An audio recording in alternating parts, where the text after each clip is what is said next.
Hi, I'm Richard Maraj, Senior Minister at Unity of Phoenix Spiritual Center, and I want to thank you for visiting our website and for tuning in to today's message. If you feel inspired by today's talk, I really encourage you to make a donation by hitting that button below and making a contribution to this ministry. It'll allow us to continue these messages online and to do the great work we do here at Unity of Phoenix, which is to inspire people to live better lives. So thanks for tuning in, thanks for your support, and we hope to see you at a Sunday real soon. Morning again, everyone. And a shout out to everybody who tunes in and watches us online. Thanks for joining us. So this preacher was visiting one of his LD congregants, and as he sits on the couch, he notices on the coffee table there is a bowl of peanuts. And the minister says, "Can I have a few of those peanuts?" And the elderly woman says, "Sure, of course, help yourself." And so they chat for an hour, and at the end of the hour, he starts getting up, and he realizes, he looks down, that he ate almost all of the peanuts, and he feels totally embarrassed. And he says to the woman, "I'm so sorry. I just meant to eat a few, but I ended up eating almost all of your nuts."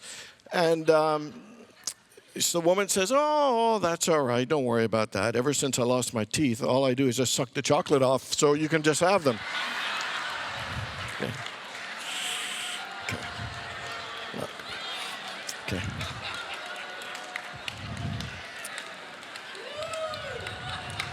So, how about if I make up for that one with this one? Two priests die at the same time, and they're at the pearly gates to meet St. Peter. And St. Peter says, "Hey, the computers are down. We can't let you in for a week.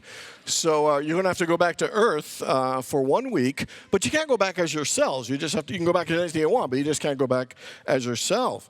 And the first priest says, "Anything? I can go back as anything?" And he said, "Yeah." And so he says, "Well, I've always dreamed of flying. Always wanted to fly. So could I go back as an eagle?" St. Peter said, "Of course." Poof. And he was gone.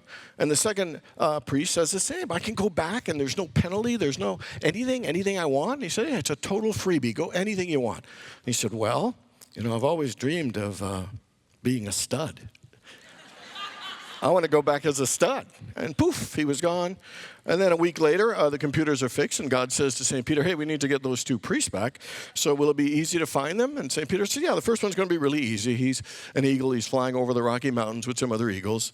And but the second one's going to be a bit harder." And God says, "Why?" And St. Peter says, "Well, because he's on a snow tire somewhere in Detroit." Stud. So I have this theory that two bad jokes could make one good joke. Apparently, I need a new theory. And so, how many people love to have a good belly laugh? How many people? And how many people know that laughing is an important part of having a happy and joyful life?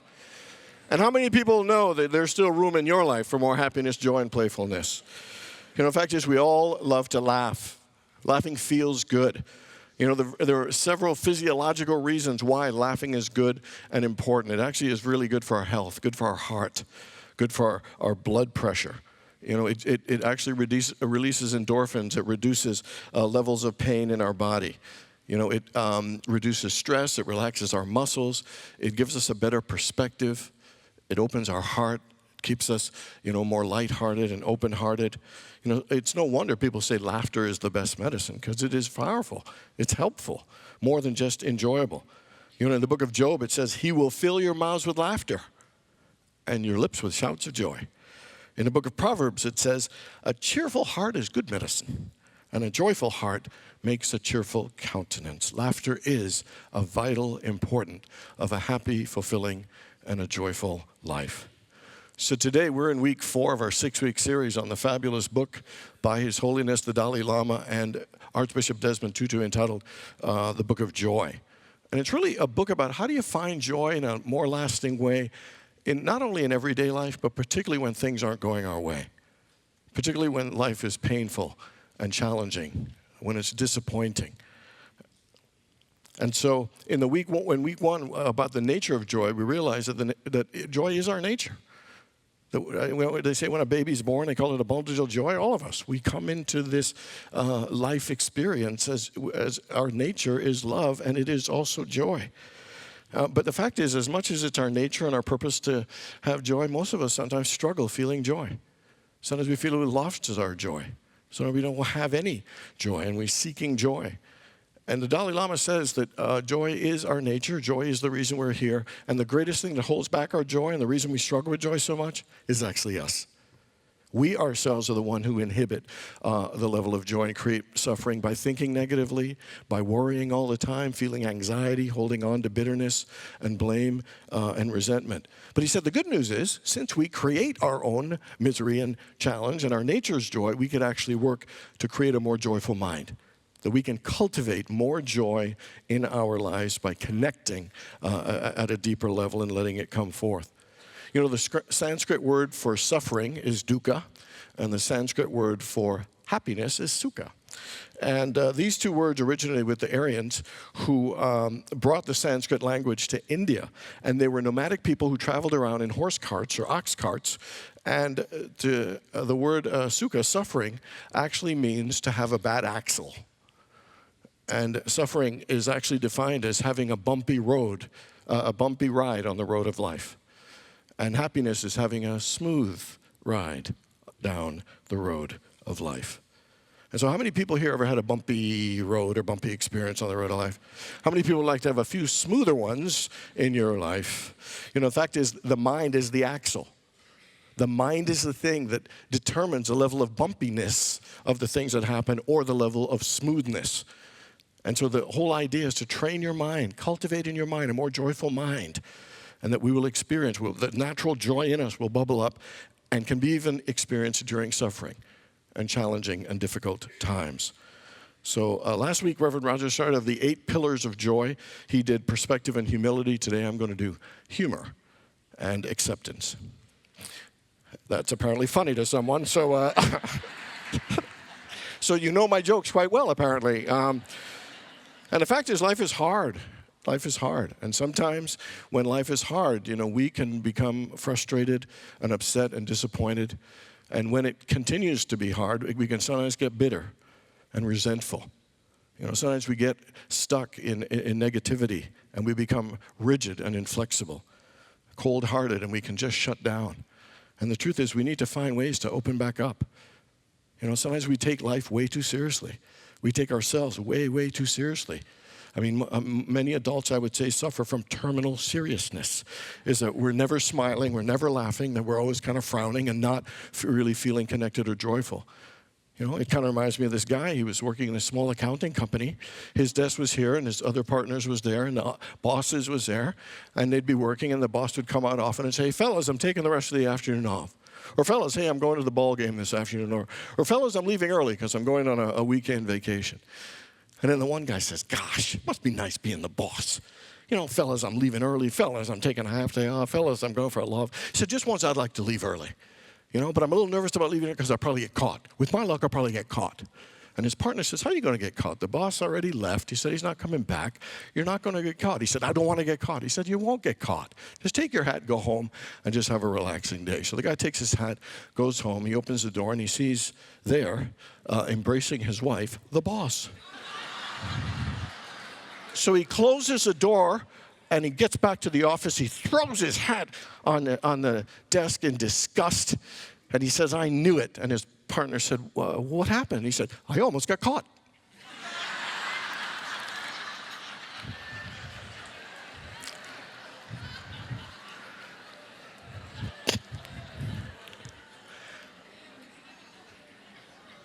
So I read an article this week,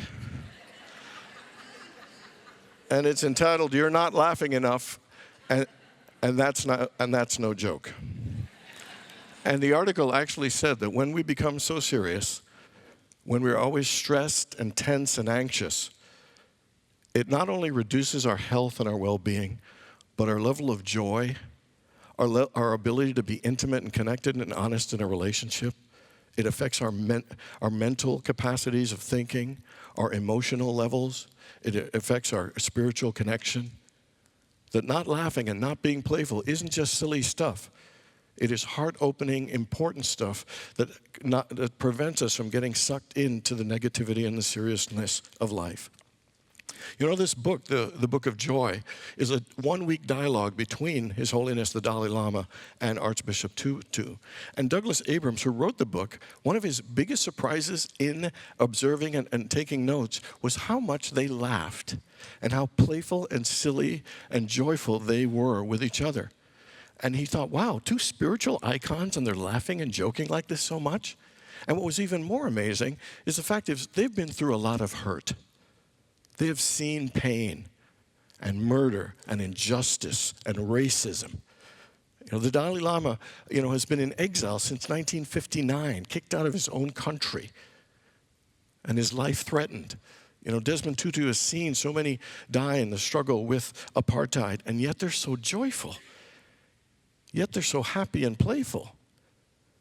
And they can balance out the pain and the seriousness of life, but also take time to laugh and be playful and joyful. And so Douglas Abrams realized, at first he thought, these two spiritual icons laughing so much, and he realized that laughter and joyful and playfulness is an important sign of spiritual development and a large spiritual capacity. Let's flip the other way, because I think when we aren't smiling or laughing or we are disconnected from God. We're disconnected from joy. We're disconnected from life and love when we are always serious. So to me, laughter and joy is an important aspect of our spiritual life, as well as living a more joyful and happy life in many ways. And humor, again, it's not just a silly thing. It can be used to diffuse some tension in difficult situations. Desmond Tutu tells a story when he was in a township just outside of Johannesburg when many people were being killed by the police and the resistance against apartheid. And there was a lot of racial tension going on. And they had not allowed any public events. The only thing they were allowed to do is to have funerals. And so he was leading a funeral of some men that had been murdered, and there were police, white officers there, and the tension was high. And he kept thinking, what can I do to try and bring some harmony or peace to this? And so he said, we are all created by one God. We are created by one God. And he said, God molded us out of clay and put us into a kiln. And then he said that God got a little busy the first time, and he didn't get back to it. And some of the clay people, they got a little burned. And he said, that's how we get black people. And then he said, then God put a second batch in, and he was a little over anxious, and he pulled them out a little early. They were underdone. And he said, that's how you get white people. And so could you imagine telling that joke to a racially tense crowd? There was a ripple of laughter, but then he started laughing. And you know how contagious laughter is? So while there was an uncomfortable laughter at first, his laughter brought more laughter. And even in that tense moment for a few minutes, it brought some peace. It brought some understanding. And it brought people together, connecting in the common humanity of all the struggles that we all have, regardless of color. We are all one human family. Somebody once said that laughter is the most direct line between two people. It doesn't matter if you speak the same language. Laughter, you know what it does? It opens our hearts and it drops the walls and helps us really just connect and be happy in the moment with whatever it is that we're laughing at.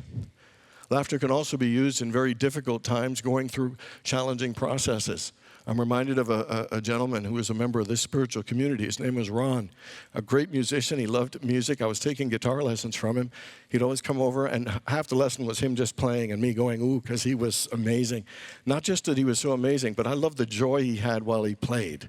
And so he actually had lung cancer, thyroid cancer, pancreatic cancer, and it spread to his brain as well. He had lost some weight, but he was still as active and playful and joyful as ever.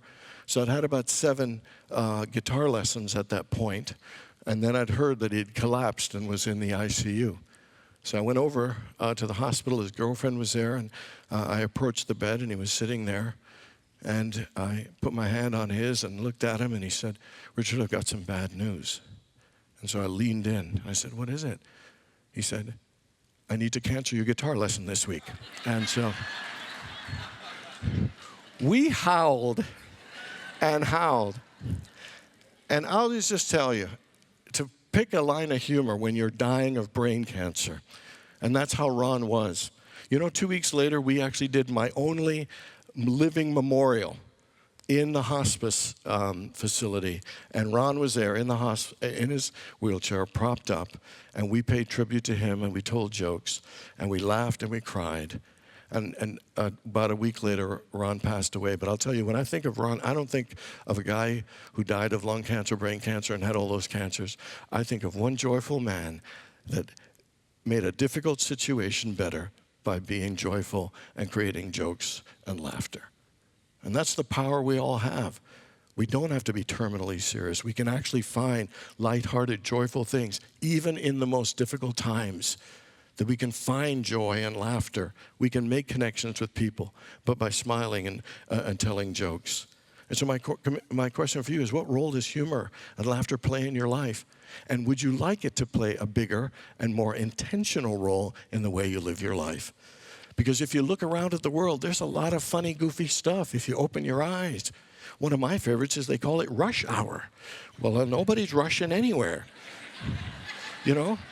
I think they need to call it the slow rolling hour, or the barely moving hour, or not getting anywhere fast hour. There's all kinds of things.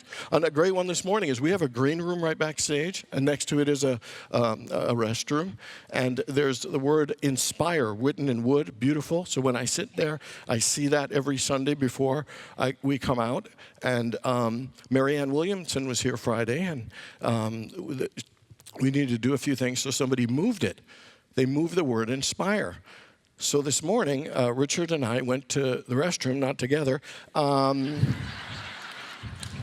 somebody had put the word inspire, that wood thing, right on the toilet. And Richard and I were inspired. But anyway, there's silly things that go on all the time. I do the dumbest things and the hilarious things. Like I had, up until recently, had a whole drawer full of pens. I'd take one out and it wouldn't work, so I'd toss it back in. I'd take one out and toss it back in. And then my complaint was, these stupid pens, none of them work. It's like, yeah, because you keep them.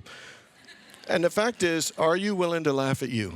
Are you willing to laugh at life? Are you willing to open your eyes and see the humor and the joy that's all around us that we sometimes miss because we're so stuck in negativity and lack?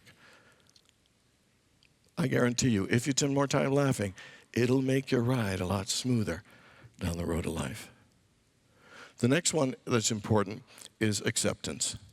You know, how many people here have had something recently happen in your life that you didn't like, that you got mad, or someone said something or showed up in a way you didn't like? Anybody have any? Apparently 6 of us. That's fantastic. And how many people ever fretted about it and worried about it or stressed about it and talked about it okay. You know, a large part of our life, I believe, and one of the most important parts of life for it to go well and be joyful is how do you deal with life when it doesn't go your way? Because the truth is, a lot of our lives don't go exactly the way that we want. And our reaction tends to be upset, resistance, anger, resentment. We come up with all kinds of different negative emotions to fight against the very thing that has happened that we don't like, or that people behaved in a certain way. The Dalai Lama shares a quote from Shantideva that says, "Why be unhappy about something if it can be remedied? And what is the use of being unhappy if it can't be remedied?" And so his point is, if something can work out, why be unhappy? And if something can't change, why be unhappy? Because sometimes we choose unhappy a lot as our reaction to life. We're meant to live in joy, but living in joy doesn't mean that life is painless. It doesn't mean that life is easy. And it doesn't mean that life will always go our way. But I guarantee you, one of the ways not to succeed and be happy is to keep resisting, hating, judging, and criticizing all the things that aren't going as well as we want. We can spend all day wishing yesterday was different, or wishing these things didn't happen. But guess what? They actually did. The most powerful way to bring peace to our lives in any moment and to open a space to improve whatever our situation is through acceptance. The chapter they wrote says, acceptance is the only place where change can begin. It sounds passive, but it's powerful. To find levels of acceptance means that we let go of the anger and the resistance and the struggle and the upset to just face the reality of what's before us. It is to just acknowledge this happened or that happened and not keep fighting against wishing it was different. Acceptance is about finding peace with the way your life is right here and now at this moment. And there's nothing wrong with wanting to improve it. It's can you just make peace that this is how it is right now? Because the more we do, you know what happens? We become more free. We become more present. We become more powerful and able to make wiser and better choices. Can you imagine the Dalai Lama was exiled for so long, and yet he has found acceptance with that? Still wanting to make change, but has found acceptance with it. Acceptance is a way of being more engaged in life, being more present to life, and more likely to bring about something even greater. Here's what the Dalai Lama says. When we are able to accept life how it is, not as we think it should be, we are able to ease the ride, to go from the bumpy axle, dukkha, with all of its suffering, stress, anxiety, and dissatisfaction, to the smooth axle, sukha, with its ease, comfort, joy, and happiness. If we are upset at something in life, I will guarantee 9 out of 10 times it is because there's something we're resisting, criticizing or judging, and having a hard time accepting. Think of the thing right now that's bothering you the most in your life, and ask yourself the question, is a good part of that suffering I'm going through a lack of me not just accepting the situation exactly as it currently is? What are the things that you're struggling accepting? And are you willing to put this wonderful practice of acceptance to bring you peace and to open a space for you to actually improve the situation? Or even if it doesn't improve, be joyful and peaceful as you move through it. So here are the things that it says as a way to develop a mind that is more accepting. Number one is meditation. That is always the foundation, because meditation quiets the mind that can get distracted and run to negativity. Meditation brings us peace. It makes us more present, and it helps us get more comfortable with being uncomfortable and uncertain and knowing that we're still connected and grounded. The second one, after the meditation, which is the foundation that helps all the others, is to let go of control. How many people like to be in control? You know what the funny thing about control is? We know there are things we can't control, yet we still try to control them. And the truth is, if we just let go of control and trust that life will still be good, trust that the universe is supporting us, we'll actually find more peace right now. Another one is to make peace by saying, this is how it is right now, and it's okay. I'd like it to improve, but this is how it is. And then the next one is to cultivate compassion. Instead of moving to worry or fear, use that same time to have compassion for yourself and have compassion if there are other people involved in the situation. And the final one is practice detachment. The Dalai Lama said it's good to have goals. It's good to have desires. It's good to want to improve. Just don't be too attached to them. Don't be so fixated and obsessed that thing has to happen for me to be happy. Because you know what that does? It sucks the joy out of now.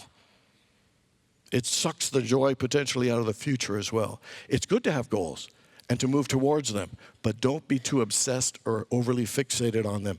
Sometimes in sports and in life, we set ourselves up for failure. You ever heard of a sports team that'll say, if we don't win the championship, we consider this year a failure? And we do that in life. If I don't reach that particular goal, then I'm not going to be happy. We set ourselves up for disappointment all the time. Do you know you can reach a goal and be unhappy? And you can not reach a goal and be very happy and joyful.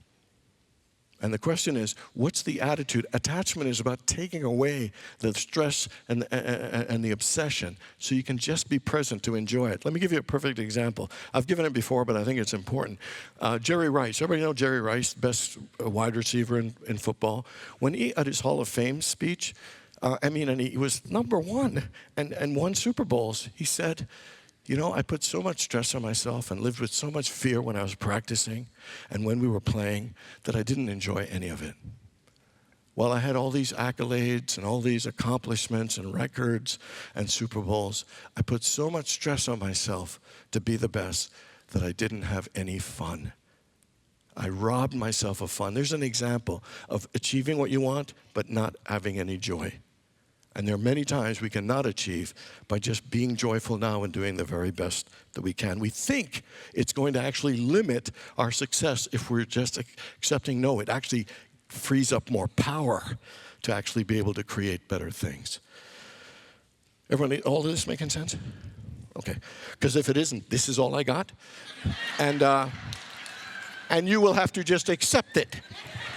So, you know what? The universe loves you so much and loves me and all of us so much that it wants to expand our spiritual capacity, expand our capacity for compassion and understanding, that every day the universe will present you with at least one thing in your life that doesn't go your way that you will need to practice daily on accepting. 10 things can go not exactly the way you want, but I guarantee you there'll be at least one. The question is, how committed are you to put this powerful practice, a transformational practice of acceptance, into practice in your daily life? Because I guarantee you it will change and transform it, and it will make your ride much smoother. I will give you one final opportunity to practice acceptance with my final joke. So this new pastor is going around visiting all the homes of his new parishioners, and he comes upon this house, and he knocks on the house, and he could tell that somebody's in the house, but they're not answering. So he takes out his business card, and he writes down Revelations 3:20 on the card and puts it in the door. That following Sunday, the same card appears in the offering plate, his name, and Revelations 3:20, and they add a scripture, Genesis 3:10. He starts laughing uproariously and goes to the scripture, and here's what they say. Revelation 3:20 says, "Behold, I stand at the door and knock. And if anyone opens the door, I will come in and eat with them, and they will eat with me." And Genesis 3:10 says, "I heard your voice in the garden, and I was afraid, for I was naked." So, all